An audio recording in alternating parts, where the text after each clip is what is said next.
So hello guys, आज मैं बात करने वाला हूँ एक और न्यू मूवी के बारे में which was also released on 23 मई 2025। तो मैं बात करने वाला हूँ अपने डिज्नी की साइड से, सॉरी अपने वॉल्ट डिज्नी की साइड से आए हुए एक रियल एक्शन मूवी के बारे में जिसका नाम है लीलो एंड स्टिच।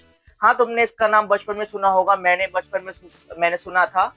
बट मैंने इसको देखा है या नहीं देखा, देखो पर्सनली मुझे इतना याद नहीं, क्योंकि इसकी जो प्रॉपर एक एनिमेटेड मूवी आई थी वो 2002 में आई थी, जिस साल मैं पैदा हुआ था। एंड उसी के कुछ टाइम बाद इसके कुछ सीक्वल्स को दिखाते हुए इसके ऊपर प्रॉपर एक एनिमेटेड सीरीज भी आई थी। बट अभी एक रियल लाइफ एक्शन मूवी आ चुकी है और ये अपने 17 मई को आई थी लॉस एंजेलस में, और 23 मई को अपने यूनाइटेड स्टेट्स इंडिया में रिलीज हो चुकी है। देखो, अगर मैं इस मूवी के प्लॉट के बारे में बात करूं, प्लॉट क्या, चलो इस मूवी के एक बेसिक स्टोरी के बारे में बात कर लेते हैं। एक प्लेनेट होता है टुरो नाम का, जहाँ पे ये कुछ एक्सपेरिमेंट कर रहे होते हैं 626। एंड वो एक्सपेरिमेंट ऐसा होता है कि ये एक नई ब्रीड तैयार कर रहे होते हैं ये, और वो ब्रीड ऐसी होती है जो एक्सपेरिमेंट करने के बाद इनकी ब्रीड की बहुत जल्दी सीखने वाली, बहुत नई चीजों को अडेप्ट करने वाली वो होगी। बट वो कुछ जिसकी वजह से जो एक्सपेरिमेंट है वो खराब हो जाता है। वो एक जंबो नाम का होता है भाई, उसको ये फिर जेल में डाल देते हैं, और फिर ये उसके बाद जो इनका जो एक्सपेरिमेंट होता है 626, उसको ये मारने वाले होते हैं, उसको ये बंदी बना लेते हैं। बट भाई उसकी लर्निंग कैपेबिलिटीज इतनी ज्यादा अच्छी होती है जिस वजह से वो उनके प्रिजन से भाग जाता है। वो वहां से उनका एक पूरा एयरक्राफ्ट लेता है और वो सीधा क्रैश कर जाता है अपने अर्थ पे। और वो क्रैश करता है कौआ कंट्री में, यानी अपने हवाई में, जहाँ पे एक वेडिंग का रिसेप्शन चल रहा होता है। वहां पे वो ये करता है क्रैश, जहाँ पे उसको कुछ टूरिस्ट वगैरह मिलते हैं और कुछ जो एनिमल्स को पकड़ने वाले होते हैं वो मिलते हैं। ये उनसे किसी तरह भाग रहा होता है, इधर अपने टूरों पे हंगामा मच जाते कि हमारा एक्सपेरिमेंट है, ये अर्थ वालों तक नहीं पहुंचना चाहिए। इस वजह से वो जंबो को कहते हैं कि सुन, मैं तेरे को तेरी फ्रीडम दे दूंगा अगर तूने हमारे एक्सपेरिमेंट को पकड़ लिया। साथ ही साथ अपने अर्थ का जो स्पेशलाइज होता है एक इनका एजेंट, ये इन दोनों को भेज देते कि तुम दोनों जाओ और मेरे एक्सपेरिमेंट को वापसी टूरो पर लेकर आओ। बट किसी तरह जो अपना स्टिच होता है यानी एक्सपेरिमेंट 626, उसको अपने एनिमल वेलफेयर वाले पकड़ लेते हैं, यानी अपने जो पेट वाले होते हैं वो पकड़ लेते हैं। और इधर दिखाते हैं जो अपनी लिलो होती है, यानी जो 6 साल की बच्ची होती है जो हवाई में रह रही होती है। तो वो कहती है यार मैं बहुत ज्यादा अकेली हूँ, प्लस उसकी बहन और उसकी नैनी की वजह से लाइक बहुत सारी उसके दिमाग में चीजें खराब हो रखी होती है। और उसको उस टाइम पे इतना अकेलापन फील हो रहा होता है कि उसको एक दोस्त चाहिए होता है, वही मेरे वाला हाल। तो जिस वजह से वो एनिमल शेल्टर में चली जाती है, और एनिमल शेल्टर में इन्होंने वहां पे अपने स्टेज को भी पकड़ रखा होता है। और वहां पे स्टेज को ये रियलाइज हो जाता है कि जंबो जो एजेंट है वो टूरो से उसको पकड़ने के लिए आ रखे हैं। और वो कहते हैं कि यार मुझे ये तो करना नहीं। तो वो अपने लड़की के सामने ज्यादा क्यूट बनता है, जिस वजह से लीलो उसको एडॉप्ट कर लेती है अपने फ्रेंड डेविड के साथ। ये दोनों इसको वापसी लेके आते हैं। फिर उसके बाद एक प्रॉपर ऐसे टेबल में बैठे होते हैं जहाँ पे लीलो होती है, अपना स्टिच होता है, और इस एक्सपेरिमेंट 626 को नाम स्टिच भी अपनी लीलो ही देती है। फिर उसके बाद जो उसकी नैनी होती है वो कुछ उससे ऐसे बकचोदी वगैरह कर रही होती है, तो एकदम से स्टिच अपने असली रूप में आता है और वो पूरी टेबल पे आग लगा देता है।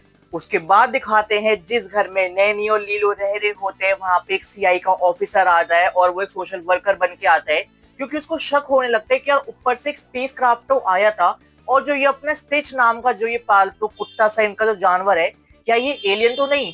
फिर उसके बाद कुछ ऐसे वो सर्फिंग वाला एरिया दिखाते हैं जहाँ पे भाई अपनी लीलो और स्टिच आराम से सर्फ कर रहे होते हैं, और इनके पीछे जंबो और जो वो अपना एजेंट करपति के पेटी कुछ ऐसा होता है वो आ जाता है। वो उसको पकड़ने में नाकामयाब होते हैं। फिर उसके बाद अपनी लीलो डूबने लगती है। इसके बाद दिखाते हैं जो अपने जंबो जो वो एजेंट होते हैं वो और ज्यादा पागल हो जाते हैं। फिर वो सीधा अपने स्टिच को पकड़ने के लिए आते हैं। वो उसको अपने टेलीपोर्ट गन से सीधा टेलीपोर्ट कर देते हैं अपने स्पेसक्राफ्ट के पास, जहां से वो उसको सीधा अपने टोरो पे वापसी ले जाएंगे।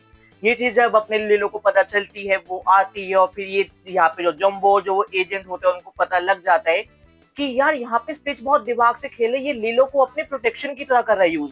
जिस वजह से वो एक गन लेते हैं, वो मेमोरी इरेजिंग गन होती है कि जितनी भी अपनी एम्पैथी थी अपने लीलो के अंदर अपने स्टिच के लिए वो हम यहाँ से हटा दे। बट किसी तरह अपने लीलो और स्टिच मिलके वो जब स्पेस क्राफ्ट पे जा रहे होते हैं वो उनको वहीं से फेंक देते हैं, और भाई इन दोनों को स्पेस क्राफ्ट उड़ाना नहीं आता, जिस वजह से वो स्पेस क्राफ्ट प्रॉपर से उड़ता उड़ता फिर वो सीधा अपने समुद्र में क्रैश हो जाता है। और जैसे ये दोनों अपने प्रॉपर डूबने वाले होते हैं, इतने में अपना स्टिच होता है वो अपने असली पावर दिखाता है, और किसी तरह वो लीलो को ऑलमोस्ट बिल्कुल एंड तक छोड़ देता है अपने समुद्र के, यानी जहाँ पे वो ना डूबे, बट स्टिच खुद को वहां पे नहीं बचा पाता और वो खुद डूब रहा होता है। किस तरह स्टिच को भी वहां से बिल्कुल कोने में लेके आ जाते हैं, बट सिर्फ सांसें नहीं ले होता। फिर उसके बाद लीलो उसके ऊपर कूदती है, उसकी जान वापसी आती है। उसके बाद दिखाते जो अपना एजेंट होता है वो जंबो कहते हैं कि देख तेरे बस की नहीं है, हम यहाँ पे अच्छे से देख चुके कि जो अपना स्टिच है यानी जो एक्सपेरिमेंट 626 है वो अर्थ में ज्यादा अच्छे से रह सकता है और वो यहाँ पे अग्रेसिव नहीं है। अगर ये टूरों पे रहा तो ये फिर से अग्रेसिव हो सकता है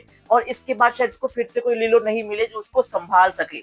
तो जो अपना एजेंट होता है वो कहते हैं कि देखो हम ऑफिशियली नैनी को लीलो को आपको हम इसकी गार्डियनशिप देते हैं।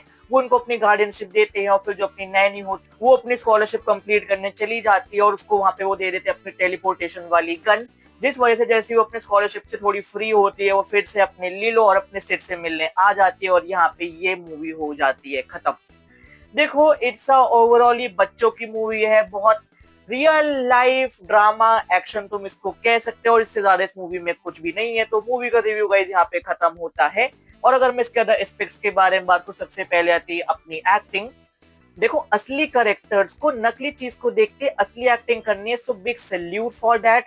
एंड फिर उसके बाद डायरेक्टर, डीओपी, एडिटर तुमने बहुत अच्छा काम किया। वीएफएक्स मुझे बहुत ज्यादा अच्छे लगे क्योंकि एक रियल लाइफ है तो तुम्हें इंसान भी दिखाने तो तुम्हें अपने वीएफएक्स भी उतने स्ट्रॉन्ग दिखाने हैं, तो वो वाली चीज मुझे बड़ी अच्छी लगी। एंड ये it's a overall good movie, पर हाँ ये बच्चों के लिए ज्यादा है, हम इतना इसको कुछ ऐसे एंजॉय नहीं किएंगे। मैंने देखा क्योंकि बस मेरा मन था। तो गाइस बाकी जल्द मिलते हैं कोई नई वीडियो के साथ, और अगर जितने बच्चे इस वीडियो को देख रहे हैं मुझे प्यार बांटो गाइस। Bye bye guys.